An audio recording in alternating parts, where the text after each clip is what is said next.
It's the real United talk.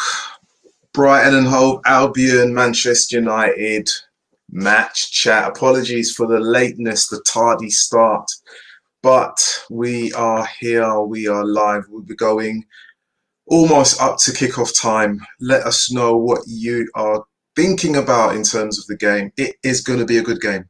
I can see comments already. I can see the man, Mud Marcus. He said he has a bad feeling about this. I do hope it isn't necessarily a bad feeling, or it's just that you've had something bad to eat. Maybe, a bit of ham, pizza. What are we thinking about today's game? Is Manchester United going to go and power their way through to all 3 points? Are you happy with the lineup? What are your score predictions?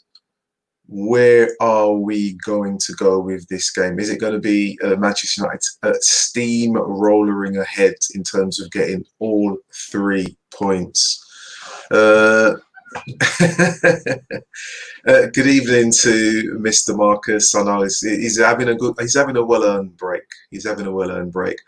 Jay Hart, no, there's no negativity here, my friend. No negativity here. And Mark, how are you? Almost was behind schedule. What I will do is let me quickly go to the team, and I'll try and get the team up before on the screen. De Gea in goal, obviously good. Wan-Bissaka strong. Lindelof partnering Maguire, which we've seen so far again. Luke Shaw keeps his place. So it says something that he's keeping his place. Interesting to see in terms of that, because we thought there might be a little bit of change. Matic starts. Pogba starts in a deeper role, as we've said, that he's unable to contend in because he needs to be free. Bruno Fernandes is in. Greenwood again on the left. On the right, should I say. Rashford on the left and Martial up top. It is a strong start. It is an attacking lineup. No Fred. No McTominay, both dropped onto the bench, which, to be honest, it's not a bad thing. There's so much to consider with this game. It's a strong team. Will it be enough to hold? Well, to hold the Brighton attack at bay, but more importantly, to get past the deep line defence. Brighton are going to be playing 3 at the back, 5 in midfield, and 2 up top. It will be an interesting game. United have gone for, looks like a 4-2-3-1. Yeah, really interesting to see what you guys think about this. Mr. George Kyle is in the house. Mr. Kyle, how are you? Same team as against Sheffield United. Luckily, Ollie agreed with me, not Mark. I believe Ollie would have actually gone with this anyway. He understands the importance of this fixture. It is a really important game. To be honest, all of the games were important because the chasing pack or to get into top 4 or get that 5th spot, if it does turn out to be a Champions League spot, is really tight. With Wolves, Chelsea, and you could even throw Spurs back into it because they've had a good result as well. Who do you think is going to be the standout player for this game? Fernandes we know, but could it be someone else? Will someone else take the responsibility? I'm really surprised that Rashford is started. He looked tired. He looked jaded. It's not been that long since the last game. It's not been that long. It was an away game. They were playing at Norwich. This is another away game. Recuperation time to sit down and look at formation, tactics, etc., and then to go away from home again. Regardless of whether this is in the middle of the summer, at the end of June. Can you believe it? End of June, and we're watching Premier League football. It's just bonkers. Absolute bonkers that we're even watching football now. It's just bizarre, totally bizarre. I'm saying I'm going to go with a Manchester United win. I'm going to say it's going to be, well, let's just say it's not going to be I'm not going to be confident in the sense of terms of the performance, because I will be foolish too. I'd say they should win this game, but Brighton have been known to play good football despite their league position, and what I will say for myself, basically, is in terms of this Manchester United team, they can turn it on. They've got all the flicks and the tricks. We've seen Fernandes and his, heel turn, and we've seen it all. What's more important is, can they be consistent and maintain the challenge that they need to put forward in terms of points on the board, goals in their pocket. It needs to be extremely, extremely strong. I see Mark saying, "Click like, everyone." I've got this, Mark. I've got it here. I'm going to do it here. Please remember to like, share, and subscribe. What? Oh no! Please remember to like, share, and subscribe. We're doing that. We're doing that. Ross is having the night off again. No, Ross is going to be on the late shift tonight. Ross is on the late shift. He'll be doing the post-match chat, as he will be doing the post-match chats. Don't worry about that. Ross will be in the house. Ross is the Eden Hazard of the channel. That's so cruel. That's so cruel. This is Ross's brain. This is the baby. It came together with him and Marcus. I was the tail end. So, in all seriousness, looking at the team, you would expect it to be nothing else but 3 points. Nothing else but 3 points. What do we want in terms of a score? Are we expecting it to be a tight game? Is it going to be a Manchester United 3-0 win, 4-0 win? Will it be a 1-0 win? Where are we going with this? Who's going to score the goals? Will Rashford get off the mark after this break? We've seen Martial dazzle with 3 goals. He's been absolutely great. He's smiling. Fernandes is driving people on. We've seen Maguire come up with the goods in the previous game in terms of a late winner. Luke Shaw seems to be blossoming. He's keeping his place. There are no question marks about him being dropped. We're only asking questions as to whether or not Williams can get into the team. Wan-Bissaka, we know what he does, and he does it very well. There are still question marks about Lindelof. People are crying out for Baye to be involved. Surprised that Baye is not involved. I didn't see him do anything wrong, particularly at the weekend. What does that say about Baye long term? Is he first choice for Ole Gunnar Solskjaer? Will he be thereabouts? It'll be interesting to see whether or not he kind of forces his way into the thinking. There are so many other players that people have talked about. Fosu Mensah, Swansea, technically gifted player as well, played in defence for Aston Villa last year. What's going to happen with them? But in terms of this team, where do we see it? Where do we see it going? What are your thoughts with Matic being in the team? I've always liked Matic. Always liked him. No space for Fred. And he's erratic. No space for Fred and his erratic passing, apparently, to George.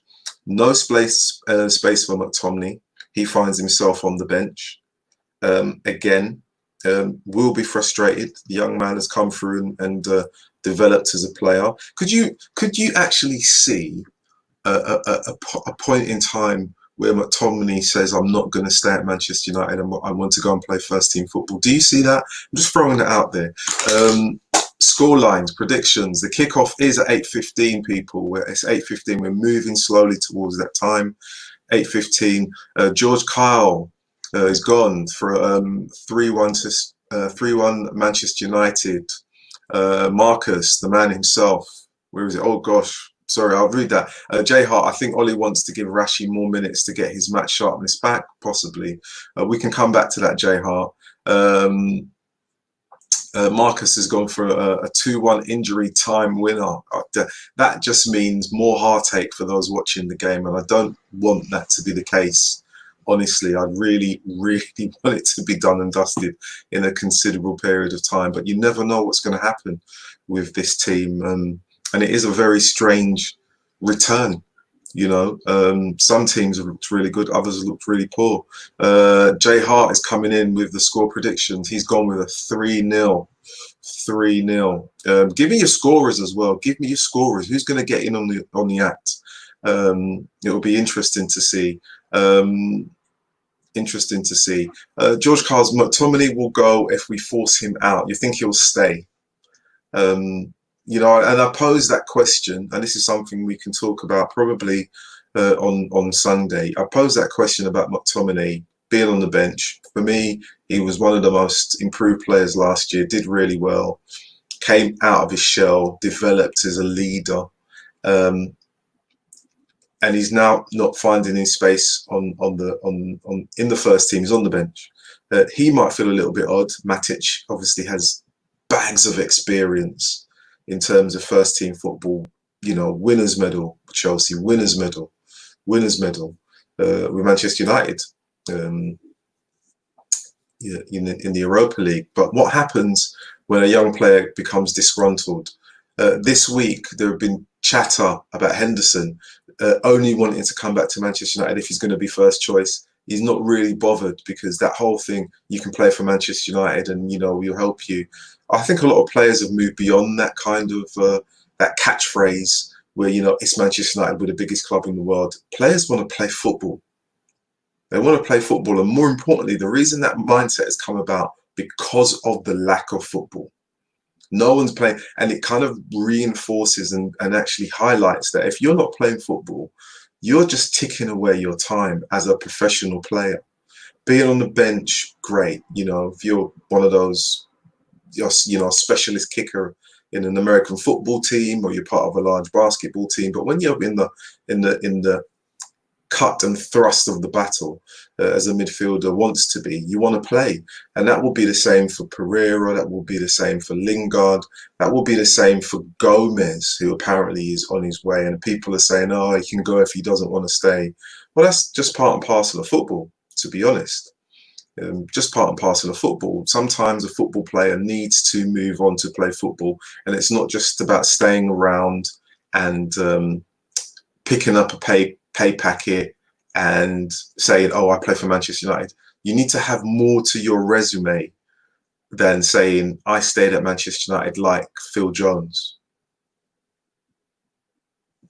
You know? And that's Phil Jones. Phil Jones can walk around and say, I was at Manchester United. Okay. You know, it's not going to be a conversation starter. It might kill a conversation, but it's definitely not going to start a conversation. People will look around and think, really? Wow. For how long? Scott H. Hi, Scott. How you doing? I don't know if I've seen Scott in the comments before. So if this is your first time, Scott, welcome. Hello there. He's going to play 30 plus games a season with us. Why would he want to leave? Because he wants to be first team, Scott. First team. Like everyone, you know, sometimes we just need to understand that a football player wants to play football, and it's not just about being attached to a label. Manchester United are bigger than just being the brand of jeans that people want to put on and say, oh, don't I look good in these? If you're not playing football as a young man, you know, you have to ask yourself. And when we look at the team, and I look at the team again, let me get the team up. When you look at the substitutes bench, Bailly, Mata, Pereira, Fred, James, Romero, Igalo, McTominay and Williams, no Chon, right? Everyone talks about him saying he signed a new contract, isn't it great? No Chon, no Gomez.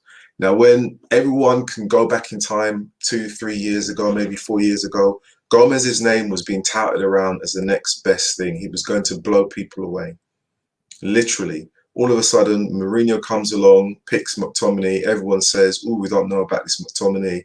Is he any good? You know, forcing his way into the first team. More about him. Even I ridiculed him, and it was a pre-season. I thought, I don't know who this guy is. Is he going to be something? Gomez has all the tricks and flicks, doesn't have the physique to maintain his place. And it could be the same story that so many of us have mentioned about Juan Mata. You know, very technically gifted, but never used in the right position. Could that be the same thing for Gomez? So if Gomez goes, that could be it. But for McTominay, you know, I don't want him to go. I'm just thinking, could he? You know, I'm not trying to force him out. Let's just be very, very clear. George Carl says, the squad is still full of deadwood. Right, George, I'm going to be honest with you. I don't like that word deadwood. It belongs to someone. I hate it. Yeah, treat it like poo. Think of something else. It reminds me of someone. I get the shivers.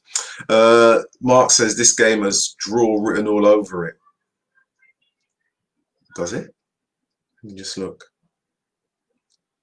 Oh yeah, it does. Draw.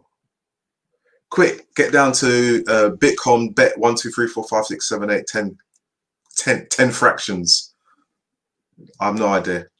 Um, Coming from Scott, Scott will play plenty of games for us and be a big part of what we're building. Do you know what? I do hope so. I do like Scott McTominay. I just asked the question. I look at the team and, there were so many people calling for Matic to go. He was deemed as one of those players who was too old, too slow, too cumbersome, seen as the reason why Manchester United weren't doing well, seen as the reason we're holding the development back. But he seems to be an integral part of what Ole is trying to do in the reboot or Premier League restart. And it's surprising to see him in games that Manchester United have to win. They have to win these games. They have to win. And then you've got the young blood like McTominay being on the bench. So maybe it's a part of the game plan.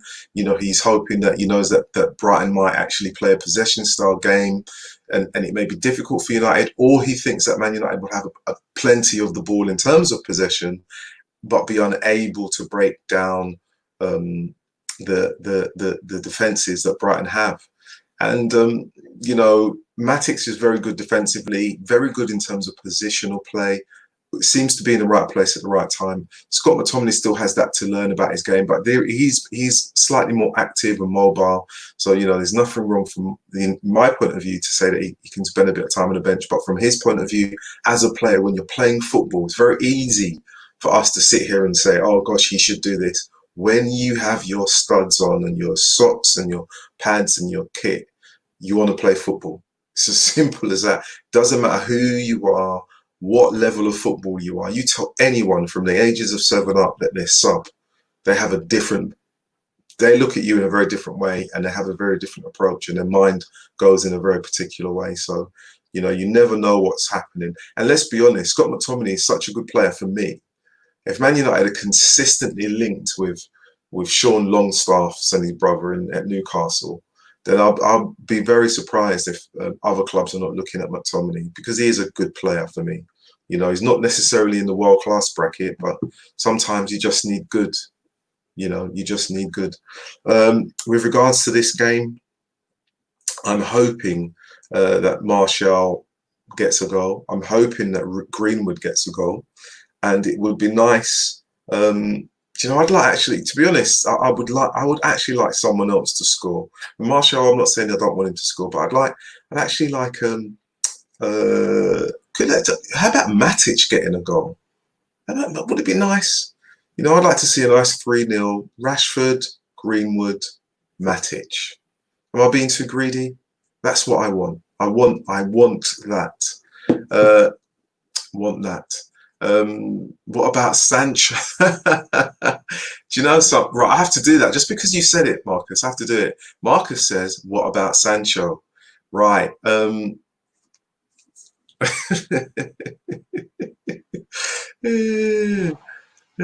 oh, J Hart, stop with that. Driftwood. That's good.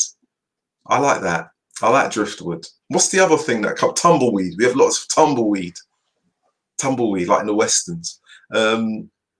Manchester City getting 55 million for Sane is great business again.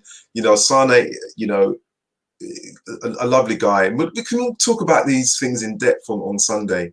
Good player. If he moves on, he does move on. Sancho, I have a really bad feeling, and this is something we can probably expand upon on Sunday as well. There's so many rumours linking Man United to Sancho and everything else, and it definitely happening. And before Sancho, it was Jude Bellingham, and Man United had taken him around and given him the mannequin tour of the stadium and Lou Macari's chip shop and the burger bar down by the Trafford station or whatever. Doing all that stuff. What I found really interesting in terms of the transfer news, it was how so much was said about Timo Werner. I know I've gone really off point. Timo Werner going to Liverpool, he ends up at Chelsea. Wouldn't it be really odd that so much is said about Manchester United getting Sancho that he ends up at Liverpool? Just threw that in there. Horrible, horrible, horrible stuff. We are 10 minutes before 8, and listen, guys. We're going to go up until 8 o'clock. We're going up till 8 o'clock because I need to get my drinks ready and my popcorn ready and everything else, soft cushions and furnishings and everything else. But I'm going for a 3-0 win. A 3-0 win. Rashford, Greenwood, Matic scorers, and that would be quite nice. Do I see this game as being an easy game? No, I don't. I don't believe any of the games are going to be easy, especially teams in the lower quartile of the league. They are actually trying to fight for points and secure themselves. Brighton could be pulled into what is known as a bit of a relegation battle if they don't get sufficient points. This is a game that they probably could consider as saying, oh, we won't get anything from this, but it's the wrong mindset for Brighton. They need to pick up points wherever they can. This will be a 300 style game. It will be a dig in, and we will stop you at every juncture, every point, every corner in terms of Brighton's resolve. This is going to be a long haul game for Manchester United, and it may be that he's left individuals like Dan James on the bench, like McTominay, like who else has he got there? Well, I can't even in terms of speed. Igalo, that after a certain period of minutes, 60 minutes, 65 minutes, that he has to make the change because there will be water breaks in this game. Fortunately, the temperature is a lot cooler than it has been in the last few days. It's probably more in tune with what we would be accustomed to, in September, October. So the players won't necessarily be too fatigued, but there'll still be a water break. And with that, probably the changes. It almost has the feel of like an American football game in terms of water breaks. It's like, where they have like a break and they will go off and huddle. Very strange. It would be good to see at some point Williams get on. Whether he gets on in his actual position now that Wan-Bissaka is back on the pitch, it will be interesting. Really, really interesting. But I'm hoping for a really, really good game. Jay Hart says J Crisps. With that crisps and popcorn, anyone? No, it's going to be those. What are those crisps? God, I just had a packet as well. The bites, and they've got the sweet chili and sour cream and black pepper. The bites. I can't think of the bites. The bites. Popcorn. Brighton are in the lower quartile. Popcorn, everybody. Going back to the comments, I see Jay Hart says we still have Sanchez on contract though. How do we get rid of him? Canoe. No paddle. Just push. He goes. No, I'm joking. Probably not. In all seriousness, I don't see Manchester United getting a buyer to get by him. He's not in the saleable bracket unless he begins to play. If he does play, where does he play? What position does he play? Does he come into the team and play on the left-hand side? We see Rashford there. It's really for me, it's too difficult. Really too difficult. Man, Marcus keeps throwing up these. I'm going to keep putting your comments up, Marcus. He goes, Sancho deal done at 50 million. Sold! No.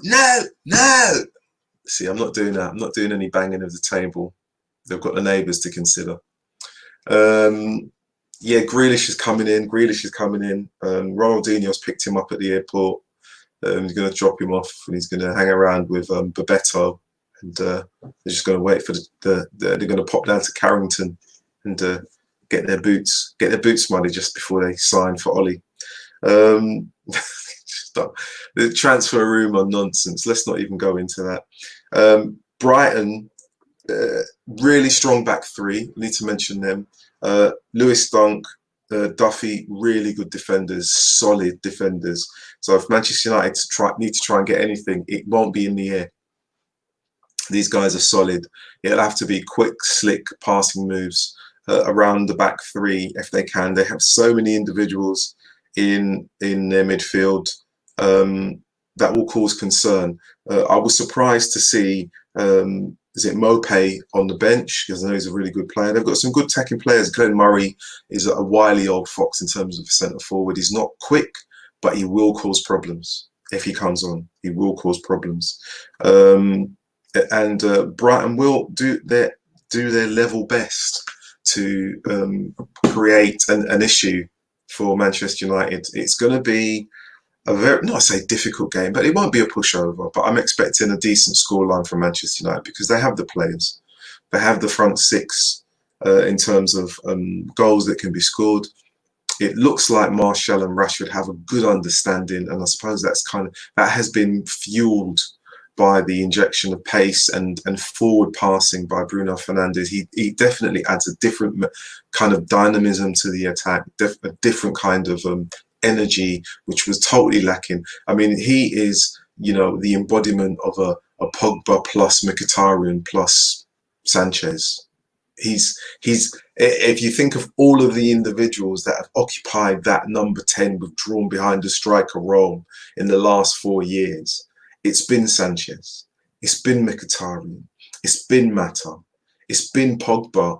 And even though they have all played there to a varying degree of success, the one person that if you were to ask anyone now, who would you want to be as the number 10 behind the striker, they're going to go with Bruno Fernandes every single time, even with Pogba in the team. Oh, even with, because he just adds something different. He's a forward-thinking player, and he understands the need to get the ball forward quickly. And it's not to say that the others didn't, but in terms of their effectiveness, in terms of the show reel that people will go back to and say this is what they used to do, is that there's something that just doesn't quite stick when you try and pin it on those players in regards to how effective and successful were they in that role. There have been too many questions about Mata because he's never seemed to play in the right position. We know what's been said about Pogba despite his talent. Sanchez, we've seen and we've all been dismayed. Best bit were the piano playing bits. Then apart from his goal against Newcastle, I believe, if I recall, and Mata. So it is a really, really key position, and I believe that position, should anything happen to Bruno, or if he's not up to speed in his game, or if he's slightly off the boil, or if Brighton have worked out a way to curtail his attacking play and stop the balls getting through to Rashford and Martial and Greenwood, and let's not forget Greenwood, then it will take on a different shape and be a game that many Manchester United fans will probably find uncomfortable viewing. But for the neutral, they'll think this is a fantastic game of football, because what they don't want to see is a procession. So we'll see. It will be really, really interesting to see what happens in the game and how things go far. Oh gosh. Do you know, I'm going to put this one up, Jay Hart. This quote, do you know something he says? Bruno reminds me of Luis Figo, the one that controls the goals. I'm going to be honest with you. Jay Hart. That is a bold statement to make about any Portuguese player, because Figo was on a different level. As much as I like Fernandes, he's no Figo. Honestly, he's no Figo. I'm like, Figo was on a level with Zidane. And when you have the hierarchy of world-class players, when you have like Messi at the top, and people talk about, not Messi, even Messi's at the top, above Messi's Maradona. People might say, oh, Messi, for me, Maradona. When you can win, and you win in an era where you got kicked all over your head like you were in commando school, he's at a level. Then you've got Zidane and Figo. And then for me, Messi comes below those guys. As much as everyone heralds him, Zidane was different level gravy. Figo was different level. You don't leave Barcelona after winning leagues and cups to go to Real Madrid and win leagues and cups. You have to be, the sauce that man had was ridiculous. I'm telling you, ask any England fan about Figo. They hate him. Hate him. I didn't say he was like Figo, but it reminds me of him. Just you wait, he'll get there. Well, do you know what, Jay Hart? If he does, good for him. You know, really, really, really good player. Figo was, oh gosh. I almost feel jealous for being able to have said, I've seen those players play live. Because there are a generation of fans that I've never seen him play live, and just to see him in action, how he manipulated the ball and moved the ball, it's different. Just God, could you imagine a Figo at Manchester United? That would have been phenomenal. Really would have been phenomenal. So Cristiano is on what level? No, George. No. Figo for me. Cristiano Ronaldo, I love. Don't get me wrong, but if I had to compare the two, I'm gonna go with Figo every time. Sorry, sorry. You know, like I said, different levels. I know everyone's going to get all gassed up, but Figo was operating when Zidane was operating, and there were a whole host of other midfield players. Georgie Hadji was around. Like, not even Hadji was, but earlier actually. Who else? There were so many. Suke, just the whole host. They were just ridiculous. Oh, I have to go back and watch that time. Right, we need to have a show on that. We do. Do you know what, George? You're right. We do. We need to. It's about the fans. This is what it is. Real United talk. Right, guys. I'm predicting a 3-0 win. Mason, Scott says Mason needs these starts. 4-0 United. George, I don't know. Grealish isn't needed in goal. I don't know what that is about. Brighton are a bunch of farmers. I think they're more than that. I think they're going to have a good team. George says, Brighton are terrible. You don't end up in 15 with a good defence. George, it wasn't that long ago that Man United were not far off that position. They weren't far off that position. Right, guys, it's gone past the hour of 8 o'clock. We're going to call it a day. This kind of pre-match chat is coming to an end. Please do enjoy the game. Please remember to like, share, and subscribe. Post-match comments will be up after the game with the man himself, the big man, Ross. He will be in the house. Make sure that you check him out and check us out. George, thank you. Samad Marcus, thank you. Mark, Scott, thank you for joining. Who else is there? I'm making sure I've got everyone. Everyone's in, everyone. Thanks, everyone, for joining. It's good. Go and get your coffee. Go and get your tea. Go and get your Iron Brew, your Pepsi, your apple teenies. Get your crackers, your cheese, your Twiglets, your popcorn, your salt and vinegar shake and bake. Go and get everything. Your peanut butter sandwich, your baked Alaska, your apple crumble, your pies, your mince pies, your tarts.